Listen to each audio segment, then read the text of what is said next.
Okay, in this section, what we're going to look at is playing with the elements. Now that's a way to get control of the game. Small-sided games are not like drills. In a drill, you can simply tell a player what to do, exactly how to do it, and then they do it.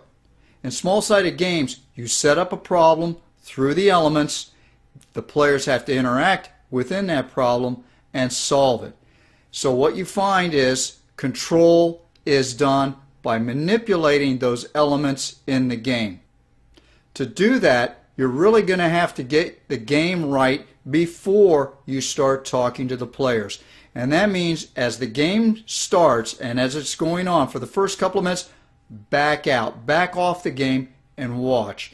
We'll go over the individual elements and what you watch for, but that's going to be an important thing because it's a little bit like the computer acronym garbage in, garbage out. If the game isn't right, it's not going to work, or it's going to actually teach the kids the wrong thing, what you don't want them to learn. Another factor about these games and about the elements is that when you change one element, say add a player, it then may in fact require changing or adapting another element. That's something you have to watch for, and once again we'll go over that. So in conclusion, we're going to go through all of the elements. We're going to look at the basic factors that are involved in the elements and what you need to be concerned with to set the game up, and then how to manipulate the game to change the game as you go along.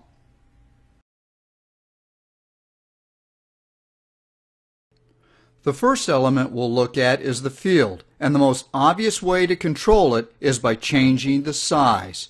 Here we'll introduce the Goldilocks rule and perfection is fleeting. The Goldilocks rule is simple enough. This field is too big, this field is too small, this field is just right. Because getting the dimensions right is a priority to getting the game right.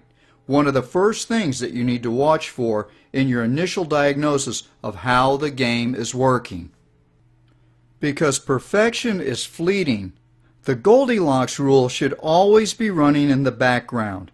Even during a single practice, you can adjust the field size to help the players better understand what the game is asking.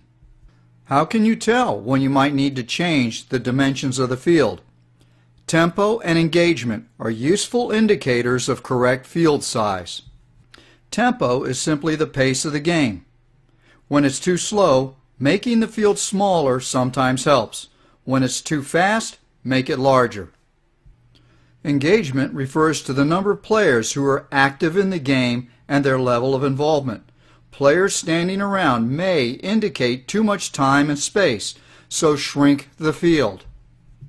The field's orientation is where we find our first overlap of the elements. Field orientation is linked to goals, which we'll look at in the next lecture.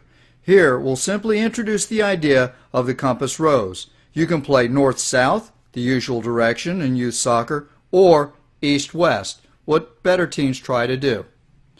This brings us to creating channels or zones in the field. This is another example of an overlap between elements, this time involving the field and rules. Zones or channels are hard lines that restrict action in some way or create an intermediate goal. The boundaries of the field give you another tool where you can get some type of control over the game. Boundaries can be hard. You're in or out, on or off, no questions. Or they can be soft, using teammates or neutral players outside of the field as an aid or as targets is an example of this. Here you can see the overlap between the field, rules, and the players, how they all come together. The last change to the field that we'll look at is the number of fields that you use. For example, a common picture of a youth practice for 12 players is a warm-up, a skills session, and a scrimmage all on the same field. An alternative would be to start with 3 2v2 games, grow that to 2 3v3 games, and end with 1 6v6 game.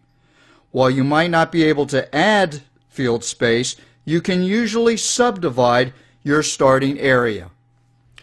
To summarize the fields, Stay aware of the dimensions. As games progress or regress, as players come in and go out, a slight adjustment in length or width can have a profound influence. Fields aren't always longer than wide. Some call for a different orientation. Channels and zones are useful in the short run. They can help you lay out a specific scenario. There are times to hold players to hard boundaries and times to let things slide. While you may be limited in expanding your training space, you can always subdivide it, the very argument for small-sided games. This concludes the introduction to playing with the elements and specifically the field. As you go through these lectures, take some time to play with the ideas yourself. Set up a basic game. Change the size of the fields. Watch what happens to the tempo and the engagement of the players. When does the game get faster? When does it get slower? When are the players more involved? When are they less involved? This is one of the first steps that you can take to becoming much more comfortable in working with small-sided games.